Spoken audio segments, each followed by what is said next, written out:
Fellas, say goodbye to Chuck Sherman the boy. I am now a man. I highly recommend you join the club. We are doing the wild thing all night. Acid house music. Hey, what's up, everybody? This is Sherm. Sherman, I cook all this food. Is that all you gonna eat? General Sherman realized and understood the importance of house music. So, do you know anything about techno? No. Listen. Get it on.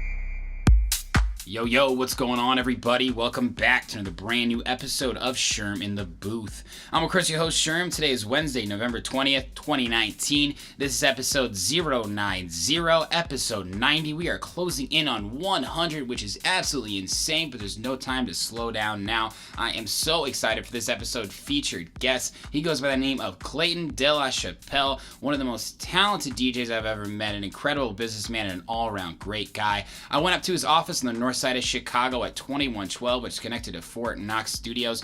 We got into a podcast space that was brand new. It was absolutely incredible. If you guys are about to watch this on YouTube, make sure you hit that subscribe button. For those listening on audio, make sure to go check out my new YouTube page. Search Sherm In The Booth. But enough about me, guys. Clayton is such an incredible guy for a multitude of different reasons. I got a lot of respect for him. He's the head honcho of the Music Trust, and I'll let him explain a little better himself, but I've been working directly with these guys for about a year and a half. It is a collective of many different types of musical artists, whether you be a DJ, whether you be a live performer, a singer, whatever it might be. They partner with venues to help create a sonic identity. It's a very, very special group of people, and I'm so excited to be able to sit down and talk to this seasoned veteran. He's been doing this for well over a decade and has so many different pieces of advice. So let's get into it right now, guys. Episode 90 with Clayton delaChapelle.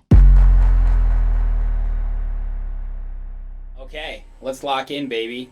This is episode 90. Damn 90. Is right. 090, baby. Good for you. Thank you. Congrats. Thank you. I'm really excited about this. We are at 2112 Yes. Studios offices. Sure. All of it. Whatever, conglomerate. This place is fucking awesome. I'm here sitting with my friend Clayton delaChapelle. Thank you so much for coming on, man. Yeah. Thanks for having me. Absolutely. I want to give a shout out and acknowledge you and the Music Trust team initially. It's been a little over a year and a half since I started working with you guys, and I can honestly say you're the most professional people that I've met in the industry. So shout out to you guys, man. Thanks. That's what we strive for.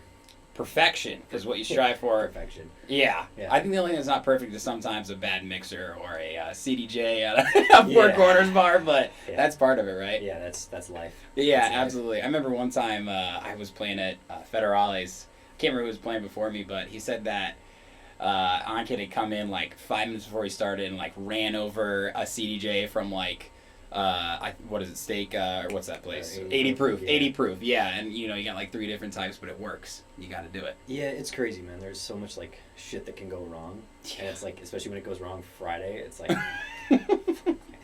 you never like get the call Monday. It's like, hey, like that shit it out. It's like, all right, cool. We have a week now. Hey, right now this isn't working. Yeah, the DJ that started 10 minutes ago, like everything doesn't work. It's like, all right. I mean, but you guys, the thing about you guys is different than maybe, say, another conglomerate or promotion group is you guys are all really good DJs. So that's something that you take seriously is the little things, right? I don't know what it is, and I don't know when it will change. It may never change. But at least with venues that I've worked outside of the Music Trust, the DJ gets the short end of the stick every single time. If something is wrong with the equipment, if something is wrong with the speakers, if something is wrong with anything, well, what's going on? Why can't you figure it out? You know? Yeah. Why is that?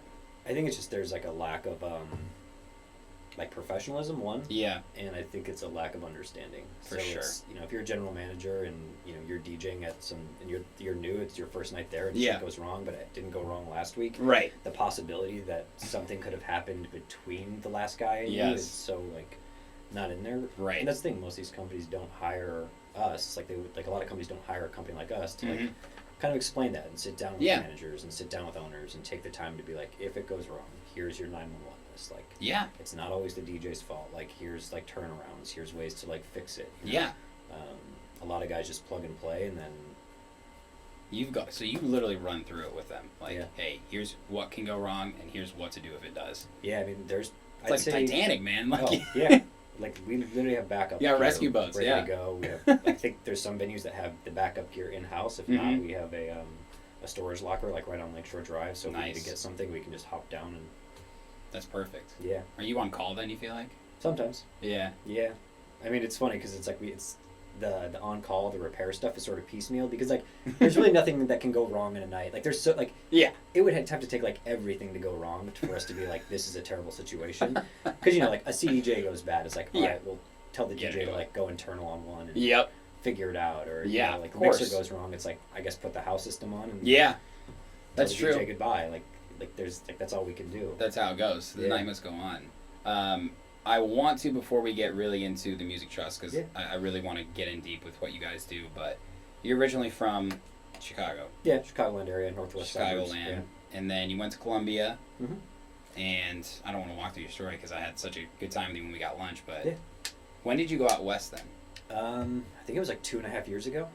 Okay. Yeah, about 2.5 years ago, we sort of felt like, and my fiance at the time, we sort of felt like it was time for a quick change. And I've been going out west for probably like 8 years, DJ gigs, visiting friends. Yeah. I had family out there in San Francisco. Okay. So it was sort of like, yeah, let's try it. So we sort of just... That was San Diego, right? Yeah, San Diego. Yeah. It was like a Hail Mary because it was just... Music Trust was like still doing its thing, but I never... Like the thought of me leaving like all my clients and like letting the team here run it. Yeah, is that weird for you? It was pretty like unnerving, and it didn't hit until like I was in the car and I crossed, I think it was like... Because we drove down south to Texas and then took the Texas line. I think like when I crossed the Texas state line, I was like, oh shit. Oh man. You remember the moment. Yeah. Oh jeez. Because it's like, it does nothing, it's all surreal, right? Yeah, it absolutely. Doesn't feel like it. Yeah, so we stayed out there and we were kind of working with a hotel group at the time that had a lot of their properties out there. So we sort of used that as like our learning experience with them to like learn about the brand, see what was going on, and absolutely, you know, grow with those properties and program them and all that. Yeah. Got married out there and nice. But it's hard, man. Congratulations to you. Yeah, thanks.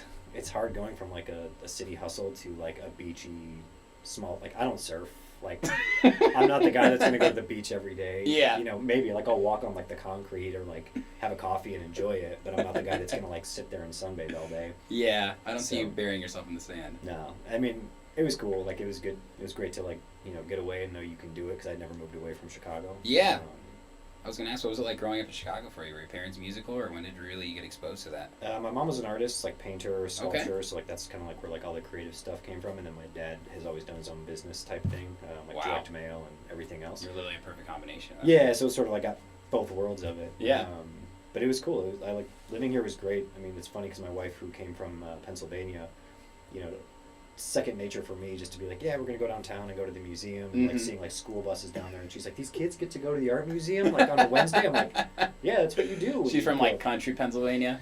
I don't know if it's country. Not Philadelphia. Yeah, not Philadelphia. Yeah. So like suburb Pennsylvania. Yeah, for sure. But it's like one of those things where it's like you take that for granted because growing up here, like I was a photographer in high school and college, and in high school, because if you take those classes, like I think it was like twice a semester, they send you on a bus downtown and just let you roam the city and take pictures. Yeah, I came up to Chicago when I was very young. I grew up in Indianapolis, but we came up here to the Field Museum, the Shed Aquarium, multiple times.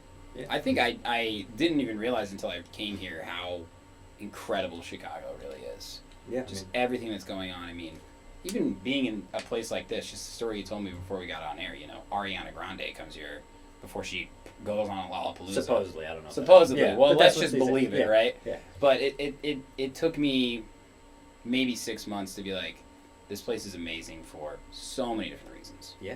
The music, the people, the food, the culture, the size of it. Yeah.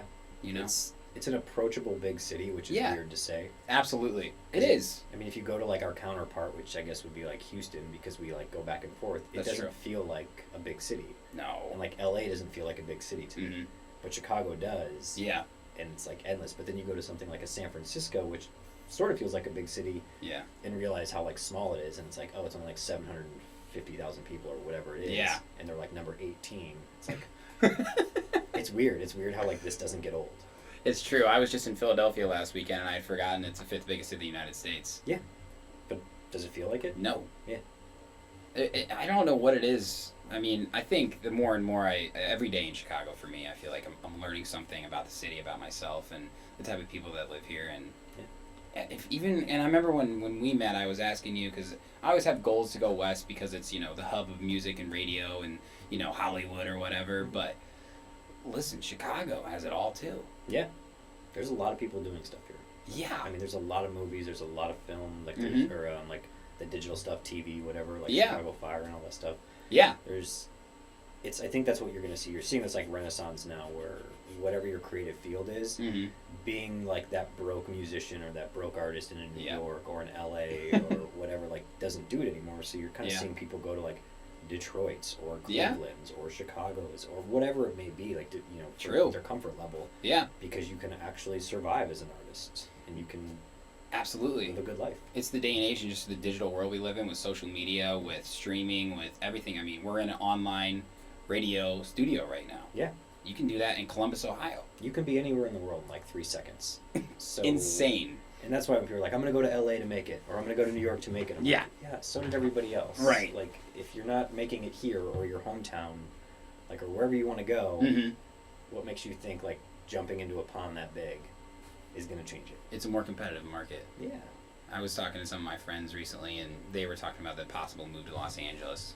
And they were like, Chicago's a great place. This is where we've built our name. I don't see a reason to be a little fish in a gigantic ocean when here I'm an average sized fish in a nice Lake Michigan. I'm a freshwater fish guy, I think, maybe. Freshwater fish are nice. And I mean, like, listen, you don't have to be that guy that goes to like these big cities and like that's it for you. Because like I encourage people to be uncomfortable. Like, move. If you want to move, move. Because if you've never left your home state, home city, hometown, whatever, get out. Like, what's the worst that's going to happen? Yeah. I mean, unless you got like 6 kids and you're like broke or whatever, then maybe not a good idea to like feed your family. But while you're young, while you're single, while you're married, whatever, before like things get real, you get older, go move, go be broke, go live on couches, do Airbnbs, like all that stuff. Because what's the worst that can happen? You fail and have to go back? Not to get all like Gary Vee on. No, I totally agree with you. I really do. I mean, you're a master of your own domain. I believe in manifest destiny. Like, you are in control of what's going to happen in your future.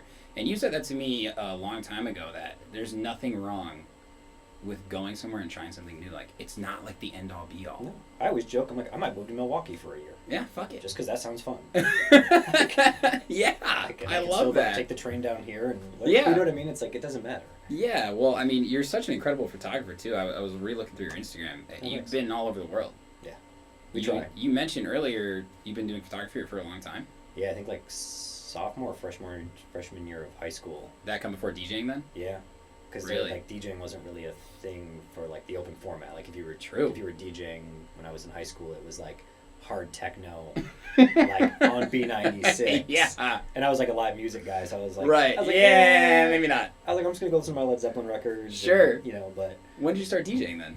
I got into it, I think freshman year of college. Okay. Yeah, so like we created like a little studio because one of the guys I was working with or like was friends with in college, he had these like artists and rappers, and like we had this random space, like it had to be like literally probably as narrow as this stage. Like, and it was in some warehouse, and he's like, let's create like a recording studio. I'm like, yeah, cool. Like, we'll like record musicians and like do bands and be like those guys. And he got like a rapper in one day, and this guy was like 6'2", 6'3", like Filipino. Yeah. Like really good shit, but it was just like, it was crazy. Like he did not fit the mold of what like I thought a rapper would be at the time.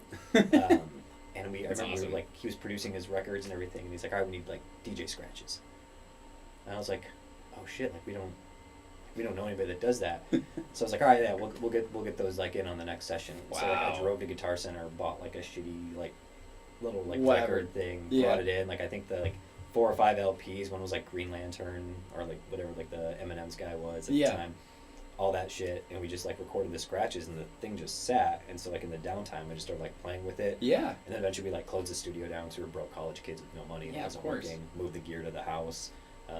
Then my roommate at the time was like doing weddings and bar mitzvahs, and he was like, yo, if you want to DJ, like do this. I'm like, yeah, I can't do clubs, so I'll go do like private events. Right. And kind of just got thrown into the fire. It was like, here's a wedding, and now you're gonna play like Earth, Wind and Fire and like all this like cornball shit to me at the time. Yeah. But it's a day job. Yeah, for sure. Yeah, I mean, it was interesting because it was like, it opened me up to a lot of music that I would have never played. Yeah, absolutely. You know what I mean? Absolutely. Playing a wedding here and there is refreshing to me sometimes. Yeah. You know? Like, now they are. Because now it's our generation getting married. Yes, so true. And it's like, oh the my sets God. are so much more fun. Like, when I have friends who are like, yo, we DJ my wedding, I'm like, you like the Roots, you like Eminem, you like all this like really cool. Yeah, I was like, this will be good. Yeah, that's so true. Yeah, so it's like, I totally agree with you. I DJ'd maybe 3 weddings or so, and one that I'm actually excited about. They, rented out the sick venue. I was like, do I have to bring my speakers? Like, I usually I'm everything. And they're like, no, they have CDJs, and they have a world sound system. I'm like, yeah, absolutely. Like, these are my friends that I have grown up with, that I've partied with, and it's always refreshing doing that. yeah, it's fun. Yeah, it is. Here and there, though. That's it. That's it. Maybe 1 or 2 a year. Outside of that. Yeah. What was it like, actually, in that time period, maybe in Chicago specifically, trying to become a DJ? I mean, you said there wasn't really open format. It was weird. It was like hip-hop in the house, and that was sort of like what I learned. So like, Was there not a lot of barrier to entry? Like, was there not a ton of DJs running the scene? I honestly don't remember what the entry was for clubs. I remember it was like kind of a DJ, kind of a promoter guy that would run it. Right. Or you'd like meet the owner. I remember like Craigslist was kind of coming up, so you'd like be on Craigslist looking for like DJ My God, gigs, that's amazing. Facebook, like all that weird stuff, right? Yeah. But it was like a bizarre scene because it was sort of when Serato was like not a thing. Mm-hmm. So CDs like with the little dual guys were popping into clubs, and then the vinyl. Yeah. So you would go whichever. Like it just depended like what you spun on. And so like, some of us had like 50 records, and then once we realized you could carry like triple the music and like a thing of CDs like this big, you'd bring that out and be like, all right, this is great. But yeah, it was bizarre, but it was good because every club was dark. Yeah. They paid shit. You didn't really care. You were just doing it. Like money wasn't really what you cared about. At least I didn't at the time. Cause the money was coming from private events and everything else I was doing. But did you DJ in a club before you were 21? Yeah. Yeah, snuck my way into some Lincoln Park bar. Nice. I think it was called Crush. Crush. And I have no clue what's there anymore. But yeah, I remember I had a fake ID, and I was like, fuck it. I'm just going to like find a gig. And because like, I was like, what are they going to do? Card the DJ? And legit, they carded me at the door, and I handed them the ID, and I was like, and it was like a California like fake ID. And I was like, yeah, man, here's my ID. And I was like, oh, okay. I was like, yeah, cool. If you have headphones around your neck and you walk up to anywhere, I've used this trick, honestly. I was like, I'm not DJing tonight, but I don't want to deal with the line. Bring just like my smaller pair of headphones, like I'm DJing tonight. I'm like, come on in.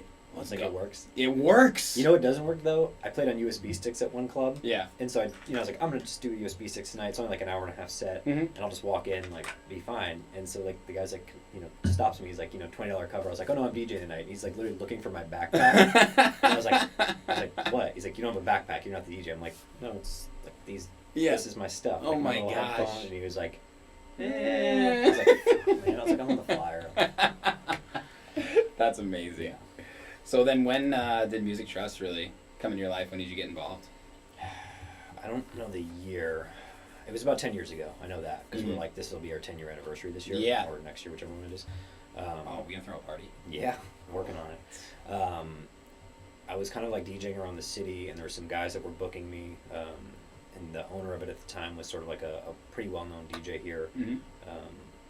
And I remember like it was like an agency, like it represented DJs. Yeah. And so like everybody wanted to be like signed to it. It was like, I'm on this DJ agency, and like, we're famous and we travel. That's what I thought it was originally. It was, yeah. I mean, I think like every Chicago DJ was on this agency. Okay. Maybe like a handful of like out of town ones that were like key players in markets where it's oh, this guy in Canada can book us, so he's on the agency, and this guy in like Ohio can book us, so he's on the agency. Like just pure amateur hour, right? But it seemed legit. Yeah, I mean, it was. There was really nothing going on at the time. Like, it was still like all like uncharted grounds. Sure. So nobody really, there was no like bad way to do it. Yeah. As long as people are getting paid, no one's getting hurt. It's like, screw it. Yeah, you're dishing out gigs, you're getting paid. That's the name of the game. Yeah. So after about like I think a year or two working with them, there was a bunch of changes. The owner got like taken off to produce records and kind of like moved to LA. And then the partners who were living in LA at the time called me. They're like, hey, you're running a lot of stuff in Chicago. Like, would you want to like become a partner and sort of take this on with us and run it? Because we were doing okay. Like, we by no means like we're a profitable company. Right. It was enough where we had clients. We were working with like Vegas casinos and random hospitality groups and small Yeah, markets. hotels and everything like that. No, the hotels weren't even a thing really. Oh, we had like one hotel client. Wow. Yeah, it was all strictly like nightclubs, bars, and like private events. Interesting. Yeah, because the hotel thing Give wasn't a shit. unless you're in Vegas. Like the hotel thing wasn't like nobody went to like Kentucky to stay in a dope hotel. That's a good point. Yeah. So like I was like, cool. Just let me know what needs to happen. And they're like, well, we're gonna like send you the paperwork and get the attorney, and we basically signed the shares. And they're like, cool. Like, what do we do now? And so we're like, fuck. Like I don't know. Yeah. So we kind of just ran it like it was for a while, and I was me being like somewhat business savvy. I was like, it's not making money. Yeah. Like this isn't working. And Yeah. What sucked even worse is the guys that were on the roster were friends of mine, because that's the reason we all got connected. Yeah. But then like you're letting them down because they're like, I want to go play like in Miami. And it's Right. like, well, why did so and so go to Miami but not me? And it's like, Yeah. I don't know, man. Yeah. All of a sudden you're like the decision maker. Yeah, and like I didn't want that. How old were you then? This was like I had to be like 24. It's pretty big shoes 25, yeah, something like that. I mean, be a stakeholder in a company that's made $0, which is terrifying because if we lost money, like it's like, all right, if like we lose money or like we get into debt, like the partners have to throw in. It's that's like, true. Shit, like close the office, like stop the Comcast internet, like just get rid of everything. Yeah. Which we did. So we ended up like so we did my that, God. and we shut the company down for like 6 months, like just basically like wiped the roster, like wiped the website, and kind of just sat around. Wow. And we had some like really good friends, like professional friends, and like other venues and other restaurants, and I just started talking to them. I was like, what's a need? Like, what are you guys seeing that like could be offered that we don't do? Mm-hmm.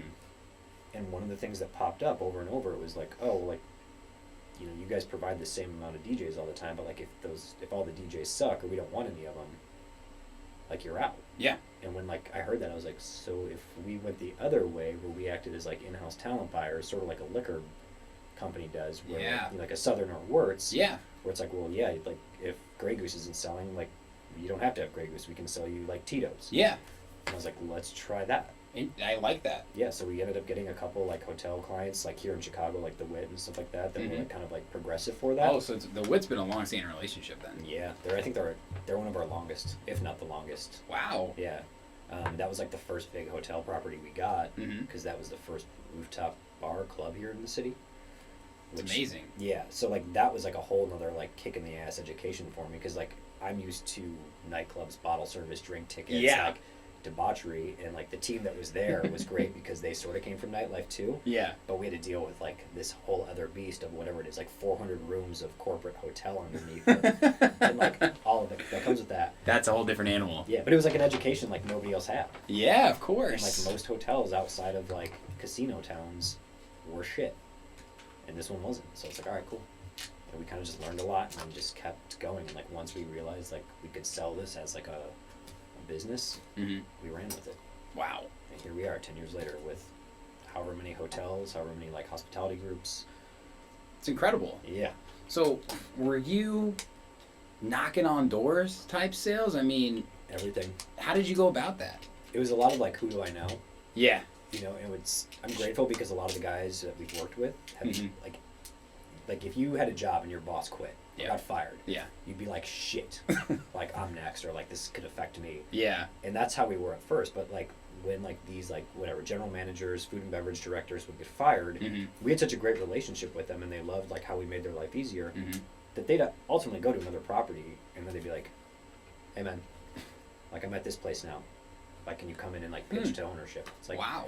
So we got a lot of work that way, which was great. But yeah, it was a lot of like internet sleuthing, like trying to figure out like who decision makers were, and like, you know, from the ground up, you'd see somebody that's like bartending at a spot that you'd want to work at. Yeah. Like, hey, like who's like your boss over there? That's like, so interesting. Like, oh, it's John? Okay, cool. Like I'm gonna come in one night. Will you introduce me to him? Yeah. Like sure. You just come loaded with like your business card, and we sent out like swag packs one summer with like beach balls and summer stuff. And it's like almost all the same, isn't it? It is. You know, like my day job is in logistics. Yeah. I call warehouses sometimes and I say, hey, you know, I'm trying to work with you guys. Yeah. Who's the decision maker? Can you introduce me via email? Yep. It's a complicated but simple concept. And it's just working with people that you're aligned with. Yeah. It's aggravating as shit, because I fought my whole life to not end up behind a desk with a computer in front of me, and now I'm like at a desk. Yeah. Granted, it's a fun desk. It's a fun desk. And it's a fun computer. But it's like, even when I DJ, sometimes I like laugh because I'm like, I'm behind like a standing desk with a computer. I'm like, fuck, man. But yeah. Oh my god. Yeah, it's all the same, man. Like if you want to, like every business is the same. It's like the same shit, the same drama, the same politics. I know. It's just different levels of stress and whatever. It's just a different industry, and I feel like the secret to anything is just love what you do. Yeah. If you're passionate about it and you care and you like actually put time into it, yeah, doesn't matter. I mean, there's a guy that made those guitar strings, and he probably hates his job, or he might love it. I don't know. He might love it, but he does. But somebody loves that guitar. Yeah. You know. Amen. Yeah. Who you serving? Exactly. Guitar player. Yeah. So you once said in an email that our clients are the venues, and we create sonic identities that fit their brand. We book musicians and DJs that fit each venue accordingly. Yep. It's pretty much a summary of what you just said. Yeah. Sonic identity. That's a phrase that really clicked for me when I first saw that. How did that kind of motto, that phrase, really come to fruition? Was that you? Was that the team? I don't remember. Because that's a sales line right there. I know we were looking for a better way to say, because like I think our original tagline was like purveyors of good music. Yeah. But then it's sort of like when good music got associated with like Kanye and all that stuff, and like the record label, I was like, we should probably change that. Right. It was even funny because like we were like, all right, like we'll be like the TMT team, and I was like, that's Floyd Mayweather. It's like we can't do TMT. Like that's basically dead. Like that would be very confusing for people. Yeah. So I mean, you tried to find something that spoke like that was like a little bit more. I guess like business savvy. That's something where like when somebody saw it, it wasn't like we book your talent. Yeah. Like we know music. Right. And it was like, you know, the sonic identity. It was something that we'd thrown around like internally. We'd put it on like, you know, pitch decks where it's like, what's your sonic identity? You know, it's something that's like, oh, I guess I never thought about that. Yeah. Because when you'd see like a new venue open up and they'd have all like there's 6,000 pages of decks of like, here's what the bar's gonna look like, here's the glassware, here's the story behind the floors, here's the story behind like the owner and like the building. Right. But there was never like a story behind like why they're doing the music the way they are. Yeah. Because it was just not thought of. So I was like, well, sonic identity, like, because it's loose, we can change it. Yeah. It's not a permanent thing.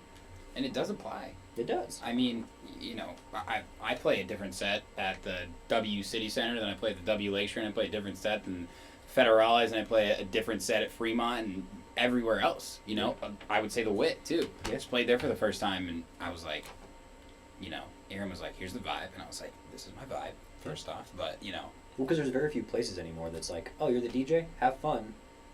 Like no, most of them. I don't even. Is that even a thing? Like festivals, maybe. Maybe, but even maybe, then, yeah. Like I don't know. You're still catering. Yeah, somebody's still playing before or after you. So yeah. Like, if you're playing before like Skrillex, you're definitely not playing like a George Michael. Not, set. hey, go have fun. Yeah. Yeah, you're catering that to like what's in front of you. That's true. And a lot of venues didn't know how to put that into context. Yeah. Because for the longest time, and I'm sure you know. Yeah. If you were playing a set, the only thing a manager and owner would know how to say is like, more energy.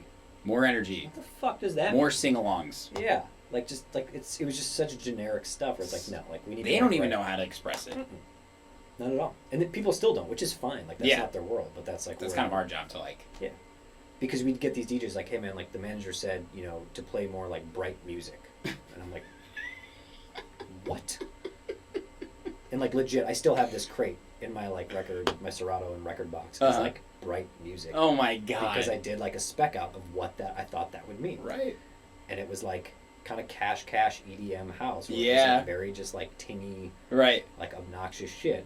And of course, that's exactly what they want. That's like very exactly positive what they want. house versus right. like the Destructo house, like the dark. Yeah. There's like the guy literally just took a dark and bright concept. I was like, okay.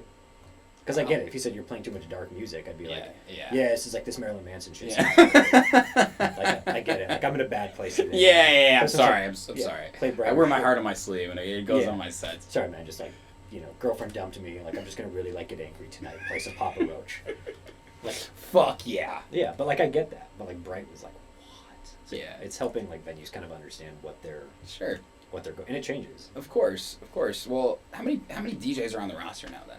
So...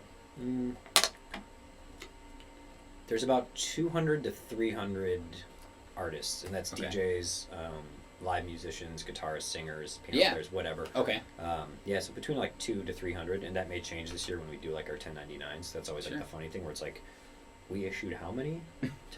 Jesus Christ. So yeah, but I think from last year it was between 200 or 300. And that's Chicago, Portland, Oregon, right? Chicago, Portland, San Francisco, San Diego, Milwaukee. Mm-hmm. We had some work in Boston. Jesus Christ. Dallas. Yeah. I'm blanking on a couple. Sacramento. Yeah. That's incredible. Yeah, I mean it's because there's even one-offs we do where it's like in smaller markets or bigger markets. Right. You know, like, so yeah, it's all over. So when you're let's call it onboarding a DJ or whatever, Mm-hmm. how do you work with them to match up those sonic identities? Is it finding the DJ first and then aligning, or is it figuring out what the venue wants and then aligning with the DJ? It's kind of what the venue wants first or the event. So it's like I kind of have like two ways to do it. Where if it's a venue, like if it's a brand new venue that's opening, right, or an event or something in like a market that we don't have a ton of like support of and like we're not familiar with, right, it's one of those things where like I'll go find 10, 15 guys that I think might fit that profile online, mm-hmm. Kind of like sketch them out. Mm-hmm. And then when I realize like either what the budgets are or whatever, kind of call around, and it's like it's great because like the entertainment world's small. Yeah, so it's kind of like in Chicago. Like if I can call somebody like, hey, like there's this guy Sherm. Like, yeah. Have you worked with him? Yeah. Like what's it's he so like? small. So yeah. you can do that in like True. most markets where you just like get a hold of one, and most guys are excited to talk to you and they're excited to get their friends involved or whatever. Yeah, absolutely. So we do that kind of just as like I guess like a cold call and like a setting up. Yeah. And then like once it comes to fruition, if like we're ready to pull the trigger, like I'll fly out to that market or go there and kind of listen to the guys play for a weekend. Yeah. If I need to. You like undercover? No, I tell them. I don't tell them when I'm coming to the venue. I'll be like, hey, I'm in town this weekend. Like, where you at? Like, put me on the list. Or like, cool, I'll see you. But then like, I always sneak in, listen to about like 30, 40 minutes of their set. That's cool. And then like introduce myself and say what up. Yeah, that's awesome. Well, on top of that, I mean, you've been DJing. Obviously, we talked about it. Yeah. You played shows all over. You were just in. Where were you recently? Charlotte. Charlotte. Yeah. Okay, there's another place. Yeah. Yeah. It was funny. We did like the setup for that hotel. It's a Kimpton property and it's great. Nice. Helped them like set up their DJ booth and like all the gear and all that. And like they had a talent buyer come in who like he's a great guy. Mm-hmm. And so he's like, yeah, I'm just gonna like do it myself. And we're like, cool, man. Like, let us know if you need help. So we've done like one-off shows. Like we did A-Track for I think their 1 year anniversary. You guys work with A-Track a few times. We try to do it where like if we find an artist that we know works for a room and For we sure. can all like take that room 4 different times, Mhm. we'll do that. Because obviously like you bring an artist like that, 4 offers. Because you booked him for Lollapalooza after party at Fremont. Yep. And then you booked him in Sacramento or San Francisco. Was it a pool party or something? We did Sacramento, which was the pool party, and then he went to play Charlotte right after that. I think it's pretty cool that you can align with A-Track can do anything, but Yeah, but that's like the way. It's the easiest way to do it. true. I mean, it's not like those guys don't want to work. No. So it's like when you can get them like multiple offers like that, it's great, and it Oh. helps you. It helps the client. Absolutely. Yeah. So That's awesome. But yeah, so I was in Charlotte, and Yeah. it was funny because after like consulting with them, like the guy like literally called me. He's like, "Hey man, 2-year anniversary. Like you should be the DJ." It's like, sure. I was like, Awesome. let's do it. Like it was fun. That's amazing. Yeah. What's kind of the difference you've noticed, in especially growing up in Chicago, living on the West Coast, DJing all over? Mm-hmm. What's kind of different vibes you've noticed with the crowds? How do you go about? Like, do you just start and feel it out? Yeah. Do you look at the Bright playlist? Like, do you prepare? I don't prepare shit. Like I prepare like what I think will be like the hits that I need to have or Yeah. songs I need to have. Must plays. Yeah, and if there's like some new song that came out like that week, I forget what it was. There was something last week that came out. I was like, I should probably have that. Yeah. Even, like I don't know if I'm gonna play it. No, I usually go to the club like early. Like I'm not the guy that walks in 10 minutes before his set and Yeah. just plugs in. Like I listen to what the opener's playing. Like I walk totally the room agree. a couple times because it's like you don't know. You don't know. You have to take that crowd profile because every room is different. Some of these rooms it can be a bunch of like 40-year-olds and up. Mhm. Some of these rooms can be just like college kids wanting to get like shit canned. It's true. Yeah. Where's your favorite place to play then so far? I don't have one actually. Like, Yeah? it's all fun. It's all different to me. Like I've really stepped back from that whole like I have to play this market or I have to play this market. Yeah. I have to play that venue. Like there's obviously gigs that suck and there's obviously places that you just don't really care to go back to. Yeah. But It's like, part of it, right? everything's kind of like it's fun. Like you're getting paid to play music. So even if it's not like 10 years ago, if it wasn't the wild set that you passed out drunk from and like ended up getting tacos in the morning, like nobody cared. You know what I mean? That Like, sounds like a story for after. yeah, but you know what I mean. Like I don't care if that's happening anymore. Yeah. Like I'm just happy to go play music. There are markets I do find it's like a little bit more fun to play. Like Mhm.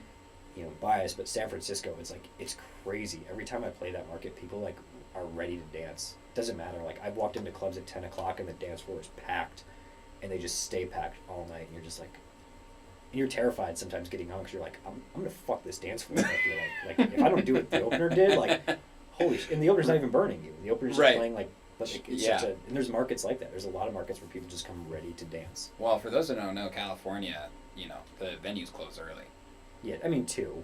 But, well, okay, I guess my perspective is that I would say more so Los Angeles is what I've discussed this more so. You really don't get that many chances with a crowd. Like Chicago, you can go to Hubbard Street and go to 5 different places, get 5 different vibes, right? So you can bop around. LA, I don't know if San Francisco's the same. I've been there twice, and it's a good bar hopping city. It's a bar hopping city? Okay. Yeah. Well, Los Angeles, I feel like you maybe don't have that many chances with the crowd, right? So, like, if you don't really, like, get in the groove right away, you may lose them, and then they're just going to, I don't know, go home, because it takes 45 minutes to go somewhere. Yeah. Well, that's a crazy thing that, like, people don't understand. There's markets, and LA is a good one for that, because it's massive, so it's kind of like the epitome of it, but it's like... Yeah. Ubers are expensive there, man. If you live in one part of that city trying to get to it's not like Chicago or like Boston or New York where you can just like hop trains and cabs and like be wherever you need to be in 10 minutes for under $20. Yeah. But like there's some of these markets where like Uber doesn't even exist. Like I was in Vancouver on vacation. There's no Uber up there. Really? There's no Lyft. And there's nightlife. But like what did you do? God. Walked. It's like walking buses and bikes. And like, you're like, oh, there's cabs, but they're not just driving around. Yeah. So it's like that's gotta like destroy bars and nightlife and stuff because like I guess there's no binge drinking, which good. That's good. But it's like they legalized weed up there, but Ubers like are not. Wow. So that's an interesting market. Yeah, but there's places like that where like it's just the point of entry to get around isn't worth it. So like Chicago's great because you can. Okay, it's great, but you can drink till 5 in the morning, and then like take like a 30-minute break, and then go to Richards and start drinking again at 7 or 6:30 whenever they open now. But like you can just keep going here, for better or for worse. And that's kind of the parallel I was trying to draw. Is like Chicago, you can really keep it going. Yeah, it doesn't even have to be after hours, and God, you can do after hours. It's insane. You could start like Saturday brunch, go to like dinner after brunch, like at like 5-6 o'clock. Hit the club by like 9-10. Yeah. Do the club until like 5, and then do after hours after 5 until Sunday morning. It's insane. And I mean, so when I went to CrossFest in San Diego one time, I went to Omnia there. Mm-hmm. The headliner goes on at 11 o'clock. Yeah. And I'm like, shit, in Chicago, we'll be pre-gaming at 10:30, and I'll say to the people, I'll be like, hey, we got a day's work in right now. We got 6-7 hours to go until it's bedtime. Yeah, no, it's a lot different. They want people up and early. That was like the hard thing about living in California. Like, yeah. It was good because it like definitely like made me more of a morning person, but it's like, oh, it's 1:30. Yeah. I was like, it's 1:30 and the lights are on. Like, I guess we'll go to bed. I'm gonna get because there's really no like late night pizza. Yeah, I'm gonna get a good night of sleep. Yeah, so you go to sleep, get up on the next day, do your like yoga or whatever, and have your acai bowl and on with your day. What brought you back to Chicago then? I mean, a lot of it, there's a lot of reasons, but I think the biggest thing was I missed the hustle. I really missed being, like, within a quick jump on a flight to places I wanted to go. Yeah. And I think, like, the final meltdown for me was we were going to, I think it was Ireland. And so from San Diego, we had to, like, go San Diego to Philly, Philly to Ireland, and then on the way back it was Ireland to Miami, Miami to San Diego. And it was we laid over in Miami and we were dead. Like we were just so over it. And like the terminal they landed us in had like no food, no water. Oh, it was like God. a 3-hour like wait till the next flight. Yeah. So it was like the most gnarly travel day. And I remember just looking at my wife and I was like, I'm done. I was like, I'm done like with the international travel out of San Diego. Like this is hell. And it was like an extreme case of it. Like we were just pissed off. And, sure. But sometimes that happens. Like but it was like just one of those things. You hit rock bottom like all of a sudden you didn't expect it and you're like, fuck this. Yeah. Can't do this. Part of it too is like I said earlier, it was like we were in San Diego and we loved it. We have a lot of friends there, and like, we're grateful for the experience, and we still keep in touch with them and go back a lot. Mm-hmm. But it was the thing where it's like I have to work my ass off in that market to be able to afford the lifestyle that I have here. That's true. So like, very good point. We moved back here, like landed a year, spent that year looking for a house, found that house, bought that house. Like it was great. Whereas like in San Diego, like when we started like looking at 3, 5, 10 years in the future, it was like, I don't want to pay $1 million for like a townhome out here. Yeah. Like, ridiculous. Like 45 minutes away from the beach. Pay half that and get a townhome in the city in Chicago and be 10 minutes outside the city center. Yeah. Like 20, it's true. Whatever it is, It's true. Off the train. It's true. Yeah, so I mean, there's a lot of reasons, but I think friends, family, opportunity, being here, like just kind of like. Plus the seasons, man. I miss the seasons so much out there. That's so true. That is my favorite part about Chicago. I think that's just kind of how I was raised. Really appreciating the holidays. Yeah. You know, and nobody decorates out west for Christmas. What? Uh-uh. That's absurd to me. There's like no. Like, That's disrespectful. We were so bummed. We're like, oh, there's gonna be Christmas AF out here. Yeah. No. Nothing. I mean, no there's lights, a little bit. Not, but like Not on like the here. main drag or something. Yeah. Not November like 1 here, baby. It's Christmas November. time. It was like October in some places. It was like That's right. they had the changing lights. It was all the Christmas lights that were orange, and they just flipped the switch. Yeah, you go into Target or a Walmart in the Midwest in early October to mid Christmas time. Yeah. Costco especially. God, you walk into Costco, it's like, It's bananas. maybe I need this $75 tree 2 months in advance. Yeah. I think I might. Yeah, why not? Yeah. Shit, I gotta get a treat. No, I mean, it's... You're a real treat type guy, though. Yeah, but this might be the first year I go fake tree. Yeah. I'm tired of It's the a mess. hassle. I'm tired of the fucking mess. God, it's such a hassle. I'm still, like, vacuuming out, like, needles from the back of my car. It's like a fucking dog or something. It's like it's shedding everywhere. I gotta water it. Yeah, I'm like, whatever. I'd rather Sick. just buy it. I got storage. I can do it. Like, Nice. Yeah. Homeowner. Yeah. How's that feel? Good. Yeah. Yeah, until something breaks. Yeah. Shit. Because it's been, like... I lived in a place for, like, 10 years here in Chicago out of college. Mm-hmm. Or 8 years, whatever it was. Not a damn thing broke.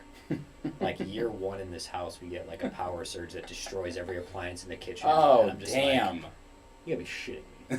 Like, okay. Like, this is life. So, yeah. That is real life. Yeah. Gosh. Well, since you've been in the industry for so long, there's something I like asking people, new and old. Yeah. You've seen so many things change in the past 10, 15 years. I mean, it's about to be 2020, which is crazy. Yeah. What do you think has been the biggest thing you've seen change in the past decade, and what do you think's to come? For, like, DJing in our industry? I'd say anything in the music industry. I think the point of entry is what I've seen change a lot, Mhm. where you used to have to, you know, cut your teeth a million different ways and kind of be Yeah. that guy that's in clubs 7 nights a week or... Yeah.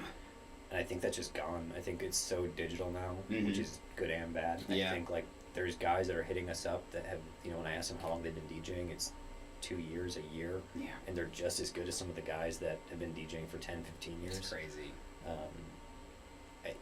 It's an interesting... Technology, for better or worse, has made our industry, like, way more, and it's such a cliche answer, like, way more approachable. Yeah, I agree. And I'm kind of not mad at it because it's offered, like, it's opened me up to way more music. There's stuff that, like, guys like you would have played where I'm like, what the fuck is he playing? Like, let me Shazam this. You know, versus, Yeah. because some of the older guys back in the day, they never, like, you could always predict their sets for the most part. True. And, like, being ironic was sort of their way of standing out. Mhm. But, like, now I feel like what we're seeing is kids are, like, passionate about music more. Whether they're producers, be it really great ones or really shitty ones, Yeah. they're at least trying. They're not trying to do, like, the Billie Jean mashup. They're not trying to I be, like, wholeheartedly agree with that. you know, so it's like, it may not fit venues, it may not fit what people want to hear, but at least it's something different. The love will find a way. Yeah. Someone that I bring up a lot is AC Slater Mhm. and his night bass revolution. Yeah. You know, 5-6 years ago, he was by himself making this music, trying to build a brand. He just kept doing it, and now people like my brother, who's, you know, he's 24 years old, he's loved AC Slater for 2 years, 22 years old, and he's listening to night bass. Yeah. And I'm like, and the Malas, you know, all this type of stuff. It's like they stayed in their lane and they did what they wanted to do. Eventually it will happen. Eventually people will find it, because what do people love? Things that other people love too. Like, you feel connected to people who are passionate about what they do. Yeah. And there's a lane for everybody, which True. is what's great. And that's like when I see guys are like, oh, like, what do I have to do to, like, be successful or be Yeah. that, like, DJ? It's like, I mean, do what you want to do, man. Because honestly, like, there's country DJs out there now. Yeah. There weren't country DJs 10 years ago. That's crazy. Like, there's a lane for everything. Yeah. It's just, if you like doing it, do it. And who gives a shit? Like, it may not work for, like, something we do, but I guarantee there's a guy somewhere else where, like, he would love to have a country DJ. Yeah. Or he would love to have, like, a dubstep DJ. True. And, like, or whatever it is you're into. Yeah. There's something for it. And it doesn't matter. But everyone, like, it's nice because now the information is just so readily available where you can, like find, it's like those Facebook commercials where Yeah. they're like, find your group. Oh my God. And, like, I fucking hate Facebook. But it's, like, it's true because you can literally just be like, I really like playing, like, country mashups with, like, you know, like Bach or something. And you could probably find 500 people in the world that do that shit. So wonderfully specific right there. Yeah, I mean, it's trying to be extreme. But there's a face group out there. If you guys are listening, find us. me, I'm really curious. Yeah, but there's, I mean, like as we move forward and as we change as like an industry, like it's gonna get more professional. It's gonna get more locked up, which is good. Mm-hmm. True. You're seeing DJs buy houses, buy cars, start families, like be normal people, be functioning adults. Right. Versus what it used to be, where like artists were like those like drunk, drug addict, like dark den things. Like I spoke at Northwestern last week, and it was funny because like really, it's amazing. Yeah, some of these kids like never like telling them that like it used to just be like these dark clubs, and yeah, you know, it was like a who's in my mouth party with a bunch of drugs and alcohol everywhere. It's crazy. And they were like, their faces. It was like, oh yeah, you guys are all like post '93 babies. Like shit. But it's now like guys can make a living on this stuff. Yeah. And whether you're the wedding DJ, whether you're like the private event DJ only, like there's private event DJs making like 10, 20K a pop. You can make a lot of fucking money as a wedding DJ. And you don't have to be like this front-facing character guy. You don't have to be this obnoxious, like, you know, add me on Instagram, Snapchat type dude. Like you can just be that guy that loves music, and brands respect that. Yeah. You know? That's true. I totally agree. It's really insane to see how many different types of businesses, brands, people, venues need DJs. There's days. DJs in yoga now. Yeah, which I love. It's amazing. So true. Like, there's so much dope shit. Yoga class DJ. Yeah. And there's this chick, Alyssa Joe. Yeah, I know Alyssa. She's great. What a lane. Yeah. What a fucking lane. And she's like, a great DJ. Props to her. Yeah, incredible. It's like playing Deep House, like she loves it, and people are like, wow, this is perfect. Like, you're perfect for this. But can you imagine, like, as a DJ, I couldn't do it, so props to her, where it's like, people are actually relaxing and like like lying down during your DJ set. I don't know if I could mentally get there. Like, fuck. Like, I'm not playing the right shit. No reverb. Yeah. No, easy on the reverb, man. Calm down. But that's the thing, is like, there's so many, like, all the sporting teams now basically have DJs. It's insane, and those guys get gigs too. Yeah. Chicago Bulls DJ, what's his name? Metro. Well, not Metro. There's some other guy. J-Funk. Well, Metro is of course like the pinnacle of what you can do. Yeah. I mean, he tours worldwide. Yeah. And look at someone like Shaw too. You know, just played his first out of country gig. He's incredible. Yeah. Independent guys just he does it all. Yeah. And that is one thing too. Finding your lane is important. I would say musically. Yeah. But you can't just do one thing these days. No, you have to do so much. You got to know how to brand. You got to know how to be active on social media. You got to know how to be unique. You got to know how to network. You can't just like make really good music and expect things to happen. No. I like whenever younger DJs ask me, you know, what have you done? And not to say that I'm even anything big or special. I just said I've done so much of everything that I'm trying to just keep getting tighter and tighter at what I'm good at. Well, because if you have to work the day job, like if you're the DJ, you're the producer, you're whatever, like you're the artist, I guess, and like you have to have that day job to like supplement your life. Yeah. There's nothing wrong with that. No. But like, you know, it's how you want to balance it. So if it's, you know, if this is your day job and this is your artist career, the goal is to finally tip the scale where you don't need the day job anymore and then keep going. But a lot of guys don't see that far ahead. Because I was talking about this like the other day, and I forget with who. We were talking about like the middle, where it's like most guys start at the bottom. Sure. And most guys like have this vision where like they skip the middle part of whatever their like goal is, and they instantly look at like, I need to headline a festival. Yeah. I need to like be up on the Diplo level. And it's like there's so much money and opportunity in the middle that you're bypassing by not doing that. It's crazy, but it's like you get these guys. It's like, well, I DJ'd my first wedding. I guess I'm like ready to like DJ a club. It's like, no, but then it travels up because you get club DJs like, well, now I've like DJ'd like 50 clubs. Like I should be headlining a festival. It's like, no, I played a festival. It's terrifying. I don't want to do that. Like, I don't like DJing during the daytime in general. Let alone to like people that are like there to see you jump on stage and throw shit. It's like people don't realize like those steps, like those stepping stones. It's like it's true. And there's that middle part that everybody misses. I agree. It's a glorified business because of what we see from the Diplos, you know, to bring them up again. I like bringing this up. It's like, it's so exciting to get into it right away. You know, your first gig, no matter what the hell it is, a house party. Oh, dudes love it. It's incredible. And it gives you that bug. And then you keep going, and then, you know, let's just say the threshold is 10 gigs after that.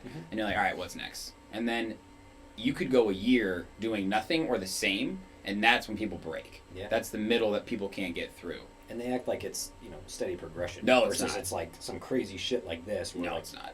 you could have the worst year of your life. Like 4 years after like the best 4 years of your life. It's true. Yeah. It's true. I put out an Instagram story that I saw. It was basically just a tweet, and it was, Martin Garrix made Animals and got famous the next day. Armin van Buuren was like a law firm broker and built a state of trance at 30 years old. You're not too early. Yeah. You're not too late. You just need to make sure that what you're doing is what you love. You got to be calculated with it. You have to be calculated. With something. Like some guys just don't plan it out. No, it's ridiculous. It's like, hey, there's tomorrow, by the way. Yeah. But everybody wants to do it now. And like, we see this because a lot of guys like, I love giving the advice because it's like, there's people that ask me things where I'm like, I can't help you headline a festival or like get your record pushed on radio. Yeah. Yes, I've like consulted with some festival stuff. Yes, I've worked in radio, but like, that ain't me, man. Like that's, it's a whole nother shit show for that. It is. But these guys just want that instant, the end game. And I I'm know. happy to like kind of be like, are you killing it like in every market in the city?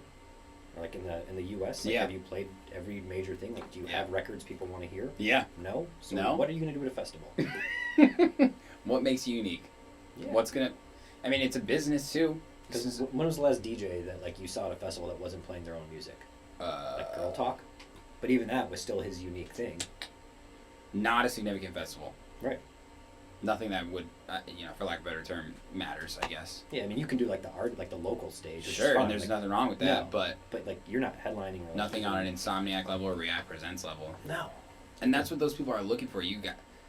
What are you doing that's yourself? Like, there's no, like, traditional open format DJs that are playing at festivals. No. People aren't going to festivals to see an open format set. And like, if there are, it's probably guys like Vice or whatever who actually Yeah, have absolutely. records. But I don't even know. Like I really haven't seen like the guys that were like really killing that scene go to festivals because I think they saw the Vegas and touring money they were getting, and they saw the festival money, and it's like, wait, why? Yeah, right. Again, it's a business, right? Like, everybody's got to get their stick. Yeah. What are the festival promoters getting? What are the club owners getting? What is the DJ getting?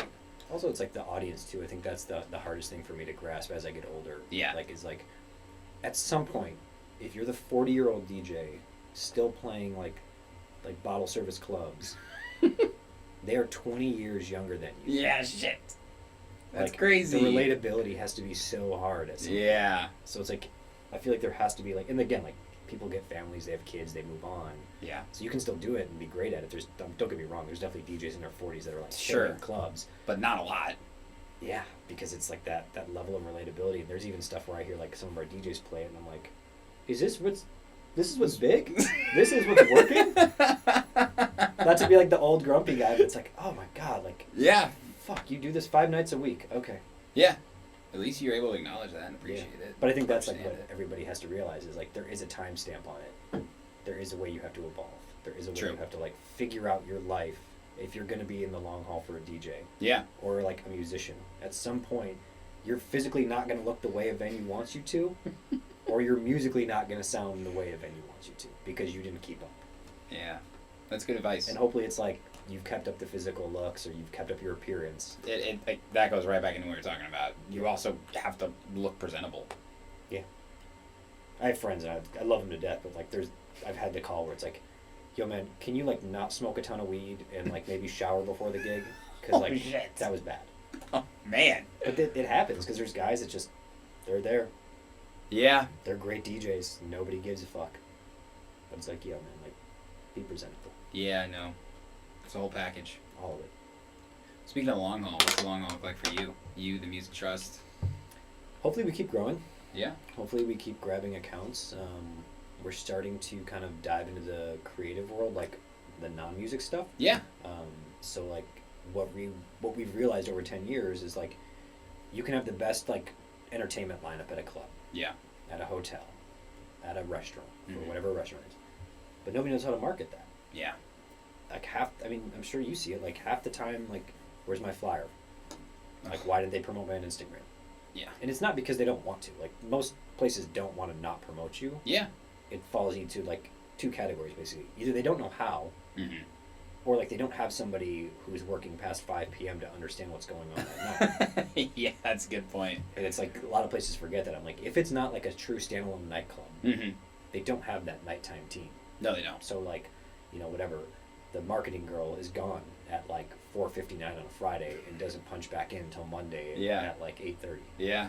So nothing got promoted over the weekend if they don't know. So yeah, we're trying to like, we're getting into that where we're helping with everything from like food and beverage shoots to like marketing initiatives to like building websites and kind of just being a little bit more like full 360 on it. Yeah. A little bit of music licensing stuff we started to like dabble in, which is interesting. That's fruitful business. Hopefully.